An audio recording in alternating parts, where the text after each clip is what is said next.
Hello বন্ধুরা, তোমরা তো সবাই জানো যে আমি বিগত কয়েক বছর ধরে ঘোরাঘুরি করি বা ঘুরতে পছন্দ করি খুব।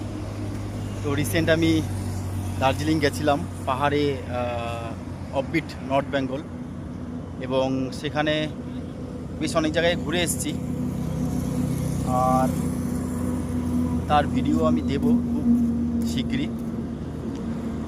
সেখান থেকে আমি কালকে বাড়ি এলাম। কালকে বাড়ি এসে আজকে সকালবেলায় একটু বেরিয়েছি বাইক নিয়ে। আজকে আমি এই রাস্তাটা দেখাই। এই যে এই রাস্তাটা তোমরা হয়তো বেসিক্যালি সবাই চেনো। এই রাস্তাটা হচ্ছে, ঠিকই ধরেছ, এটা হচ্ছে কল্যাণী এক্সপ্রেসওয়ে, যেটা এয়ারপোর্ট থেকে কানেক্ট হয়ে একদম কল্যাণী অবধি মাত্র 40 মিনিটে পৌঁছানো যাচ্ছে এখন। এই রাস্তা ধরে আমরা এখন মোটামুটি বেশ কিছু জায়গায় যাই। নর্থ বেঙ্গল যাওয়ার জন্য এই রাস্তাটা খুব ভালো একটা কানেক্টিভিটি। এখান থেকেই খুব তাড়াতাড়ি পৌঁছানো যাবে আপ টু সেই জাগুলি হয়ে রানাঘাটের দিকটা। তো এখন আরেকটা হচ্ছে যে তোমরা সবাই জানো যে এখন গুরুদম্বার লেক ওপেন হয়ে গেছে। তো অনেকে অনেক ট্যুর করছে গুরুদম্বার লেকের জন্য। আমিও ভাবছি যাব, আমারও খুব ইচ্ছে গুরুদম্বার লেকটা যাওয়ার, আর সেটাও আবার বাইক নিয়ে।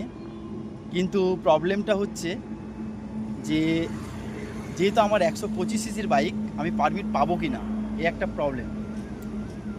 তাই যদি তোমাদের কারো জানা থাকে অবশ্যই জানাবে, 125 সিসির বাইক পারমিট দেয় কিনা গুরুদম্বার লেক যাওয়ার জন্য। আর আর তাছাড়া নর্মালি মনে হয় 150 সিসির বাইকে যেতে দেবে। 150 সিসি হলেই যাওয়া যাবে, কিন্তু আমার তো 150 সিসি নেই, আমার 125 সিসি মাত্র। তাই হয়তো আমি জানি না যেতে পারবো কি না। চেষ্টা করব একবার খোঁজ খবর নিয়ে জানার যে 125 সিসি পারমিট দিচ্ছে কি না। না হলে ওই গুরুদম্বার লেক আমি নর্মালি এর আগে গেছি, 2017-তে গেছিলাম। তো সেখানে এত সুন্দর ভাইবস, পুরো লাদাখের মতো।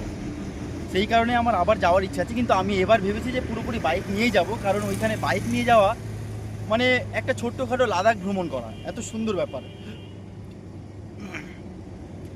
আর রিসেন্ট হয়তো এই নেক্সট মাসের ফার্স্ট উইকে আবার আমি নর্থ বেঙ্গলে যাব, সেখানে আপডেটগুলো নেব আর তোমাদেরও দিতে থাকবো যে কীরকম, কতটা কি হচ্ছে, কি পাচ্ছি না পাচ্ছি, সে আপডেটগুলো